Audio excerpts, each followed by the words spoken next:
The crimson dawn of June 4th, 1942, painted the Pacific waters in shades of blood and gold as Admiral Chuichi Nagumo gazed across the deck of the carrier Akagi.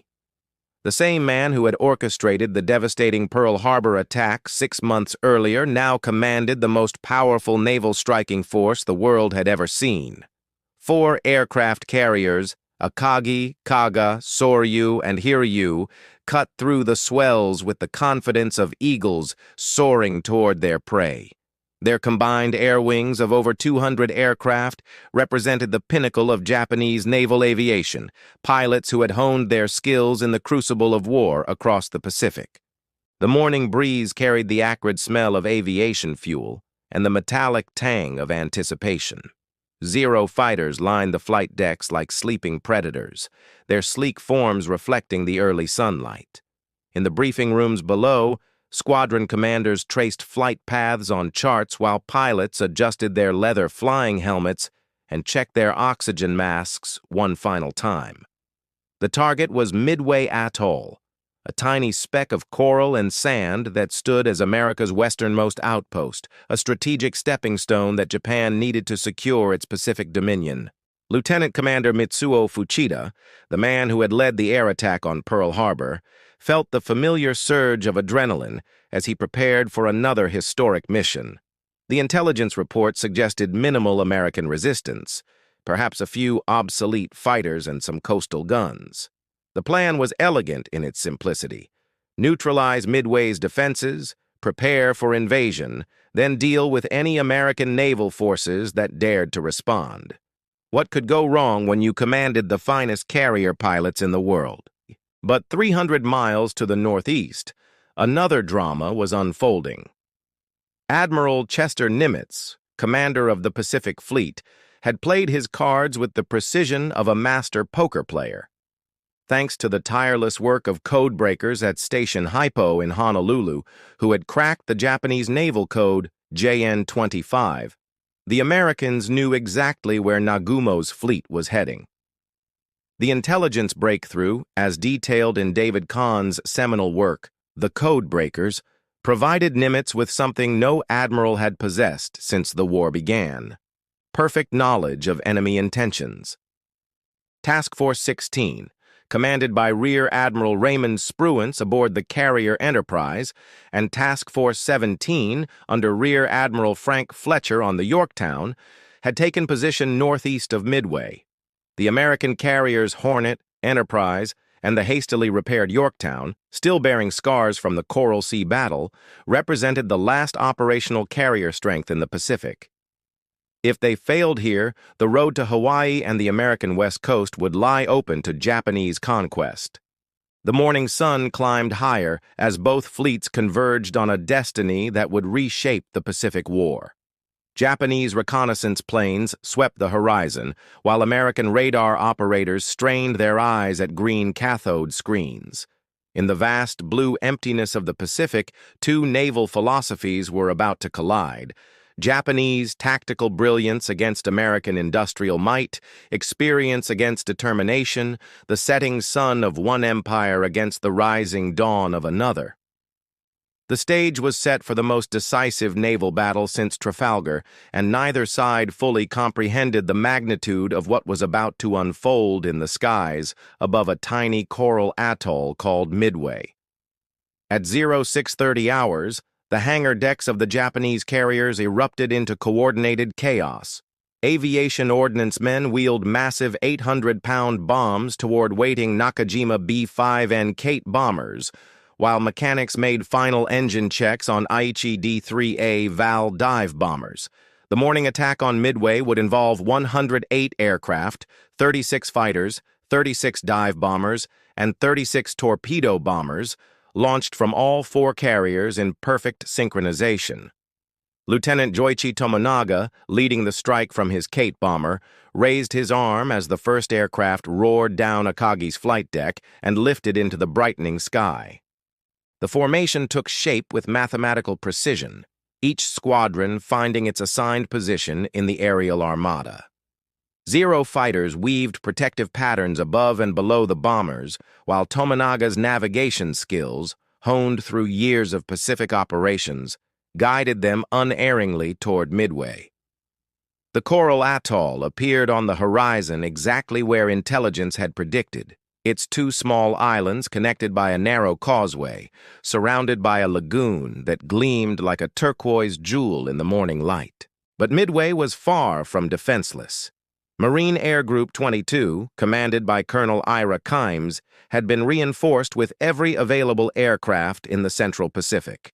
Grumman F-4F Wildcats of Marine Fighting Squadron 221, led by Major Floyd Parks, clawed for altitude as radar operators screamed warnings over the radio. Brewster F-2A Buffaloes, obsolete aircraft piloted by courageous men who knew they were outmatched, joined the desperate scramble to meet the incoming Japanese formation.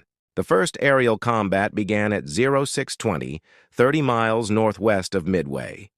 Major Parks led his Wildcats into a head-on attack against the Zero escort, but the Japanese pilots' superior training and aircraft performance quickly told. Captain Kaneme Harada, an ace with over 20 victories, shot down Parks' Wildcat within minutes of the engagement's opening. The Marine fighters, brave but outclassed, fell like autumn leaves before the precision gunnery of the Zero pilots. With the American fighter screen shattered, Tomonaga's bombers approached Midway unopposed. The atoll's anti-aircraft guns opened fire, filling the sky with black puffs of flak, but the Japanese pilots pressed home their attacks with methodical precision. Bombs crashed into the power plant, the fuel storage tanks, and the seaplane hangar, sending columns of black smoke spiraling into the clear morning air. The runway took multiple hits, and several Marine aircraft caught on the ground exploded in brilliant orange fireballs. Yet as the Japanese bombers circled for a second pass, Tomonaga made a crucial observation that would alter the course of history. Midway's runway was damaged but still operational. American aircraft were taking off even as bombs fell around them. More importantly, the island's defenses were stronger than intelligence had indicated. Machine gun nests concealed in coral bunkers continued firing despite the bombing, and radar installations appeared intact. At 0700 hours, Tomonaga transmitted the message that would doom the Japanese fleet. Second attack necessary. Those 4 words, crackling across the radio frequencies to Admiral Nagumo's flagship, initiated a chain of decisions that would transform certain victory into catastrophic defeat. As the strike force turned back toward their carriers, nursing battle damage and low on fuel, neither Tomonaga nor his pilots realized they had just delivered the opening blow in their own destruction.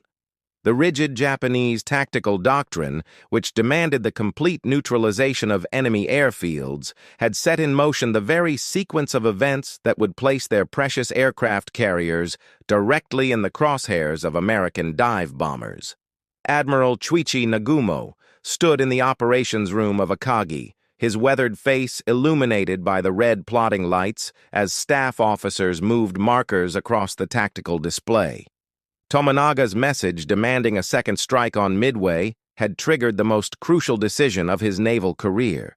The admiral's first instinct was sound: launch immediately with whatever aircraft were ready, maintain offensive momentum, and crush Midway's remaining defenses before they could reorganize.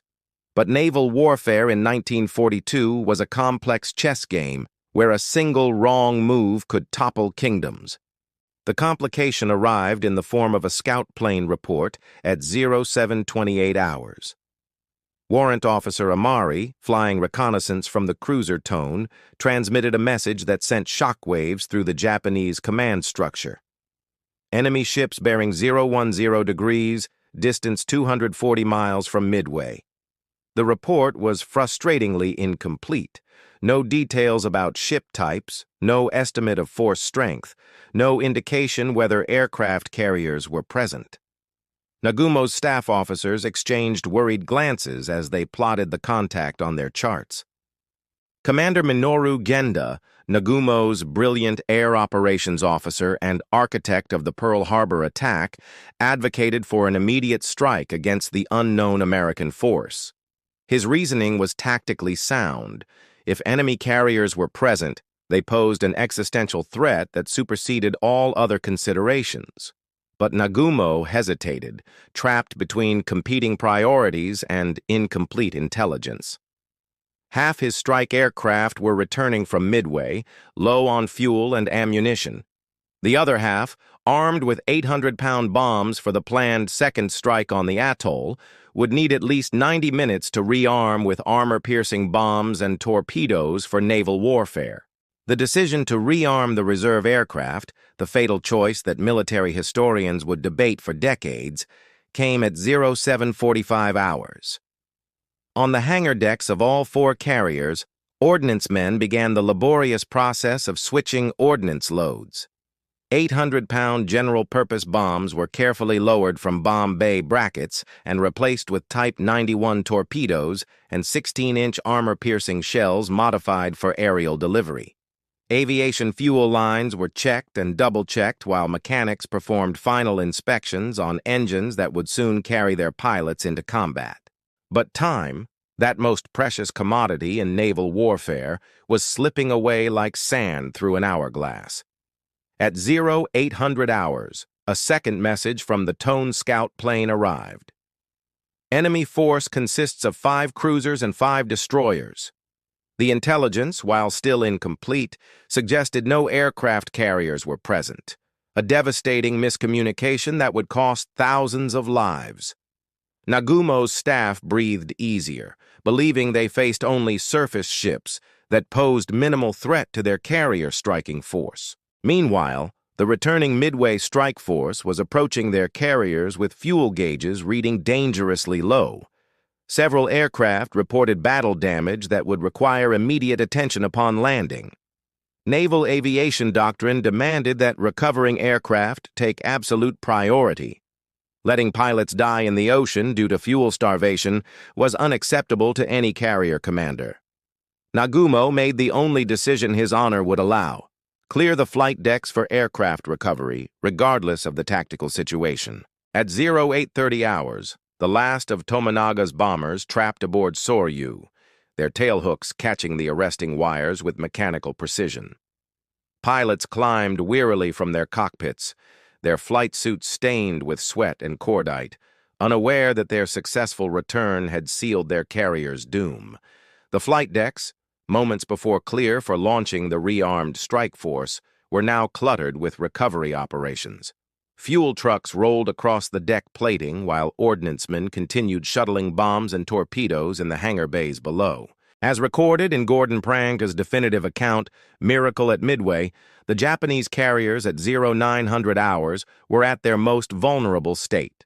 Flight decks blocked by recovery operations, hangar decks filled with armed aircraft and volatile aviation fuel, and no combat air patrol at altitude to provide warning of incoming attack.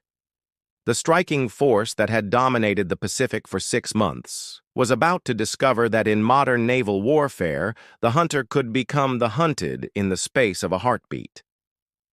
300 miles northeast of the Japanese fleet, the American carriers were launching their own desperate gambit. Admiral Raymond Spruance, commanding Task Force 16 from the bridge of Enterprise, had received the electrifying news at 0545 hours. Japanese carriers located, bearing 240 degrees, distance 175 miles. The message, transmitted by a PBY Catalina flying boat from Midway, was exactly what Nimitz's codebreakers had predicted. But knowing the enemy's location and successfully attacking it were entirely different propositions. Spruance faced his own agonizing decision. His air groups could reach the Japanese fleet, but at maximum range with minimal fuel reserves for combat maneuvering.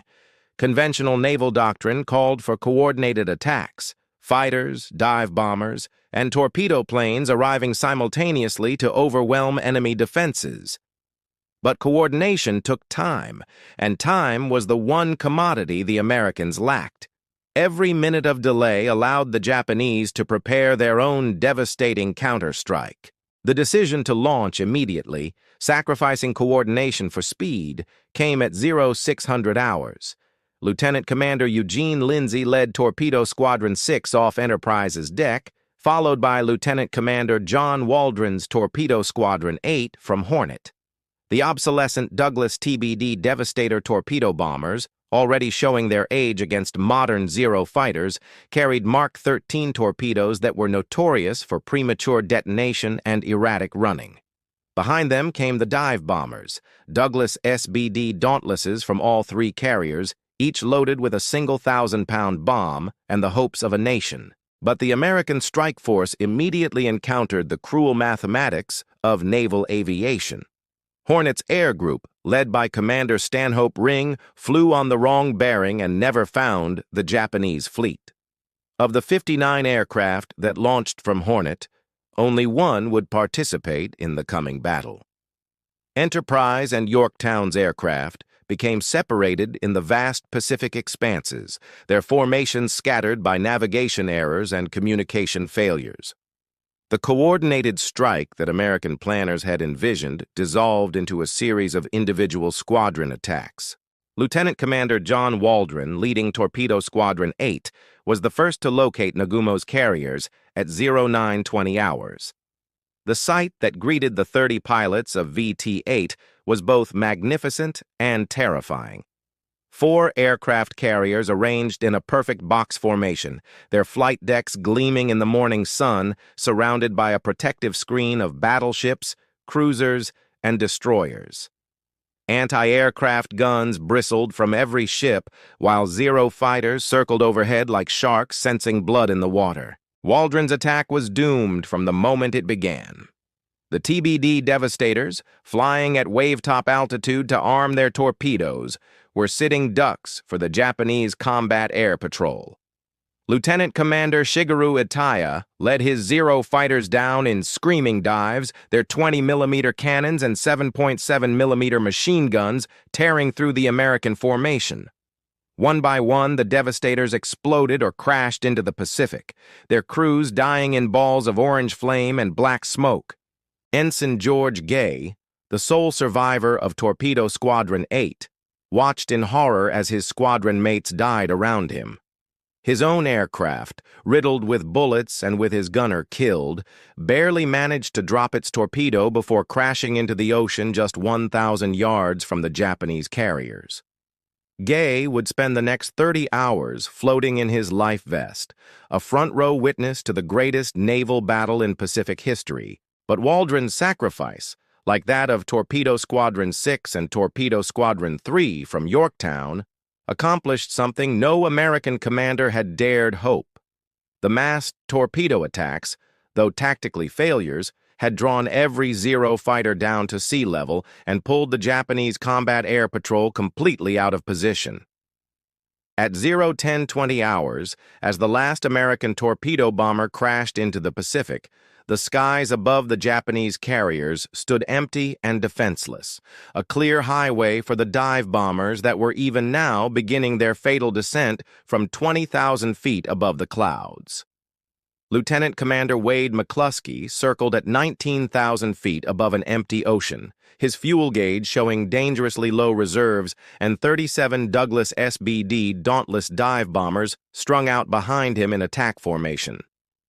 As the air group commander of Enterprise, McCluskey had been searching for the Japanese fleet for over 2 hours, following compass bearings that should have led him to the enemy carriers, but instead revealed only endless blue water stretching to every horizon.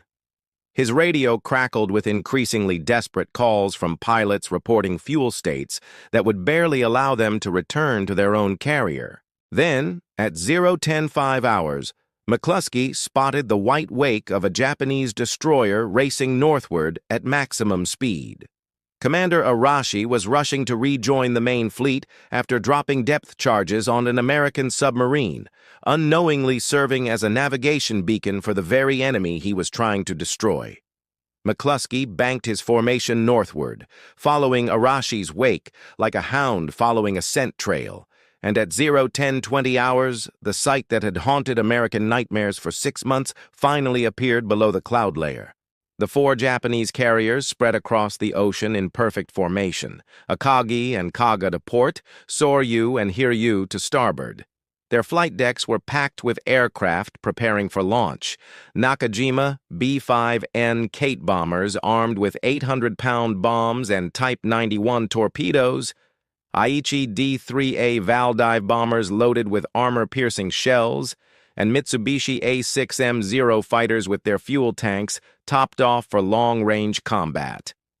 On the hangar decks below, ordnance crews continued the frantic process of switching bomb loads, while fuel lines snaked across the deck plating like mechanical arteries, pumping aviation gasoline into aircraft engines. McCluskey's decision to split his formation between two targets, his own Enterprise bombers attacking Kaga, while Lieutenant Commander Richard Best led a smaller section against Akagi, demonstrated tactical brilliance under extreme pressure. At 0:10, 22 hours, the first American dive bombers rolled into their attacks, pushing over from 19,000 feet in near-vertical dives that built airspeed to over 300 miles per hour. The SBD Dauntless, though inferior to the Zero in maneuverability, proved itself the finest dive bomber in the Pacific War as American pilots pressed their attacks with deadly precision. The Japanese carriers, caught at their most vulnerable moment with fueled and armed aircraft on deck, erupted in catastrophic explosions. Lieutenant Clarence Dickinson, diving on Kaga, watched his 1,000-pound bomb disappear into the carrier's flight deck near the stern. The explosion that followed sent aircraft and debris hundreds of feet into the air, while secondary blasts from stored aviation fuel created a rolling wall of flame that swept the length of the ship. Within minutes, Kaga was transformed from a formidable warship into a floating inferno. Simultaneously, Lieutenant Commander Maxwell Leslie led Yorktown's Bombing Squadron 3 against Soryu. The attack, timed with mathematical precision, caught the Japanese carrier with 36 aircraft spotted for takeoff. Leslie's bomb struck directly amidships, penetrating to the hangar deck where it detonated among stored ordnance and fuel lines. The resulting explosion lifted Soryu's flight deck like a giant steel plate, bending it at impossible angles while flames shot through every opening in the ship's superstructure. Admiral Nagumo, standing on Akagi's bridge, watched in stunned disbelief as his striking force died around him. A single bomb from Lieutenant Commander Best's section struck Akagi's flight deck just aft of the midships elevator, the explosion penetrating to the hangar bay where it ignited stored Type 91 torpedoes. The blast wave killed dozens of pilots and ordnance men while starting fires that would eventually consume the ship that had launched the Pearl Harbor attack. In 5 minutes, from 0:10:22 to 0:10:27 hours, American dive bombers had accomplished what 6 months of Pacific warfare had failed to achieve. 3 of Japan's 4 fleet carriers were burning wrecks, their seasoned air crews dead or dying, their carefully maintained aircraft reduced to twisted metal and smoking wreckage. The tactical situation had reversed so completely that Japanese staff officers struggled to comprehend the magnitude of their disaster.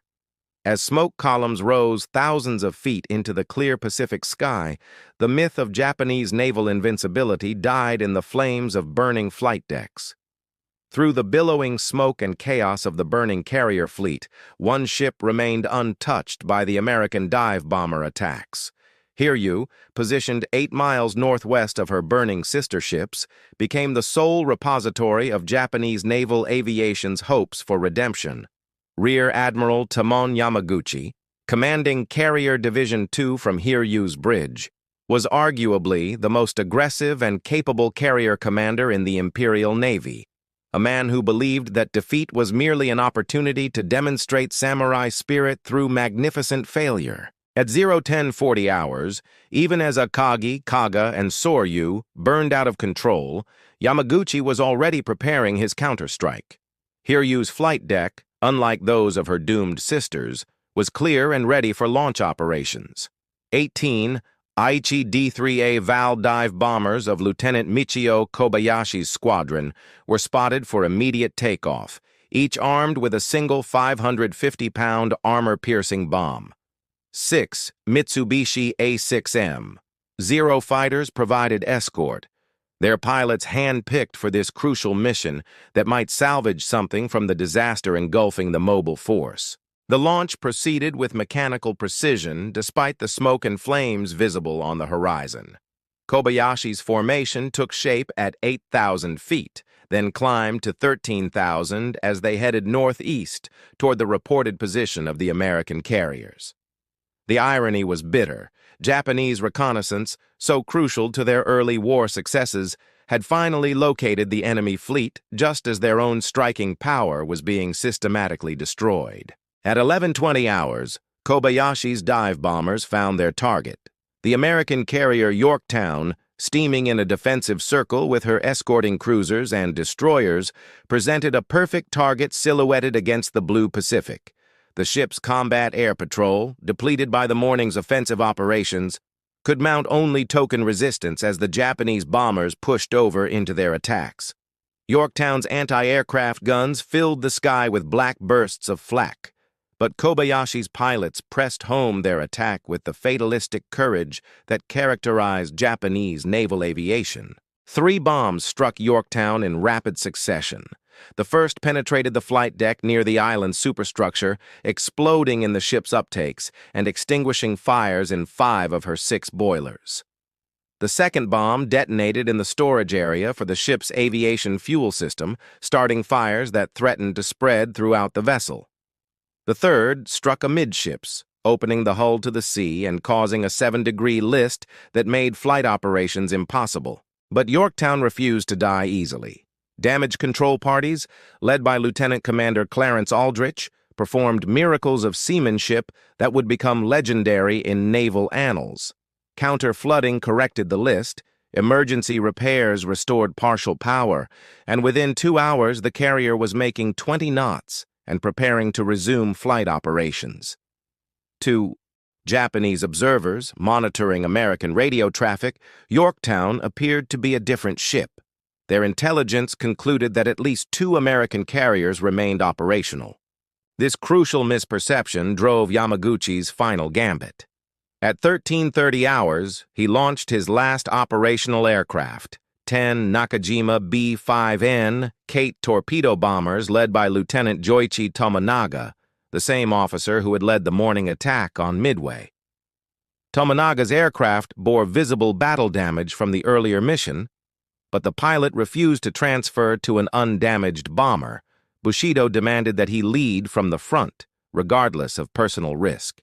The second attack found Yorktown just as she was recovering aircraft from the combat air patrol.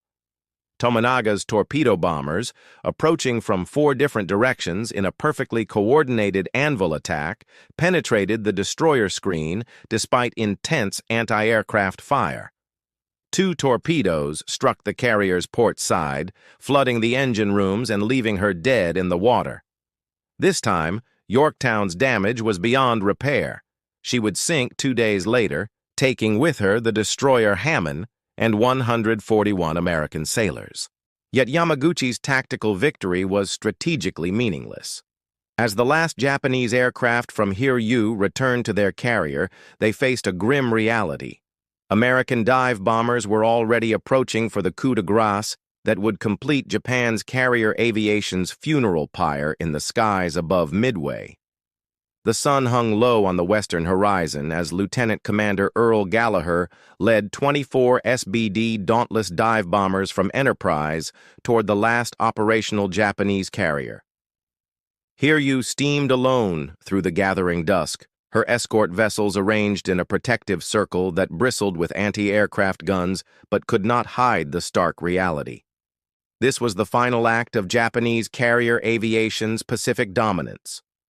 Admiral Yamaguchi, standing on his bridge with the calm acceptance of a man who understood that honor sometimes demanded death, watched the American formation approach through the clear evening sky. At 17:05 hours, Gallagher's dive bombers pushed over from 14,000 feet in attacks that combined mathematical precision with desperate urgency.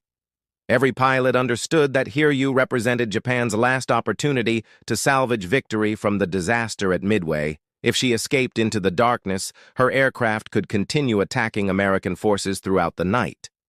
The stakes could not have been higher as the SBDs screamed down through increasingly heavy anti-aircraft fire. 4 bombs struck Hiryu in rapid succession, each detonating with devastating effect among the aircraft and fuel lines scattered across her flight deck and hangar bay. The explosions, magnified by stored aviation gasoline and ordnance, transformed Japan's last operational carrier into a blazing monument to tactical miscalculation and strategic overreach. Within minutes, the ship that had delivered the coup de grace to Yorktown was herself dying in fires that reached temperatures exceeding 1,000 degrees Fahrenheit.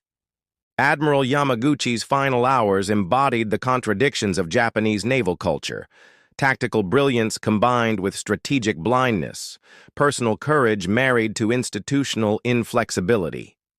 As Hiryu burned around him, Yamaguchi composed farewell messages to his family and superiors, then supervised the evacuation of his surviving crew members. When Captain Tomeo Kaku refused to abandon ship without his admiral, both officers chose death over the dishonor of survival. They were last seen standing on Hiryu's bridge at 0210 hours on June 5th as the carrier rolled over and disappeared beneath the Pacific swells. The human cost of Japanese defeat extended far beyond the 4 carriers and their 2,000 crew members who died in the battle. More critically, Japan lost the irreplaceable cadre of veteran pilots who had dominated Pacific skies since December 7, 1941. Lieutenant Commander Mitsuo Fuchida, wounded during the attack on Akagi, survived to write bitter memoirs about the 5 minutes that changed the world. But hundreds of his fellow pilots, men like Lieutenant Joichi Tomonaga, who died leading the final torpedo attack on Yorktown, perished along with their carriers, taking with them years of combat experience that Japan's training programs could never adequately replace. The strategic implications of Midway's outcome rippled across the Pacific theater like seismic waves. Japan's combined fleet, which had terrorized Allied forces from Pearl Harbor to the Indian Ocean, was reduced to a single operational fleet carrier in the entire Pacific. American industrial capacity, freed from the threat of immediate invasion, began producing Essex-class carriers and Hellcat fighters that would overwhelm Japanese defenses through sheer numerical superiority. The initiative in the Pacific War had passed permanently to American hands. Admiral Chester Nimitz, reviewing battle reports in his Pearl Harbor headquarters, understood that Midway represented more than tactical victory. It marked the beginning of Japan's inevitable defeat. The empire that had conquered Southeast Asia and threatened Australia was now forced into a defensive posture it could not maintain against American industrial might. As documented in Samuel Eliot Morrison's official naval history, The Two-Ocean War, the battle demonstrated that superior training and equipment could not compensate indefinitely for material disadvantage in modern warfare. On the evening of June 6, 1942, as rescue ships searched the oil-stained waters around Midway for survivors, the age of Japanese naval aviation came to its end. The same pilots who had achieved tactical perfection at Pearl Harbor had learned the hardest lesson of maritime warfare. In the vast expanses of the Pacific Ocean, there was no margin for error, no opportunity for second chances, and no substitute for victory. Japanese air superiority had indeed died in Midway's skies under a rain of American bombs, carrying with it the rising sun's dreams of Pacific Empire and leaving only the smoking wreckage of what might have been. The coral atoll of Midway, barely 6 miles square and inhabited by fewer than 2,000 American servicemen, had witnessed the turning point of the Pacific War. A battle where 5 minutes of American dive bombing had reversed the strategic balance of power and condemned the Japanese Empire to 3 more years of increasingly hopeless warfare against an enemy whose industrial capacity would ultimately prove unstoppable.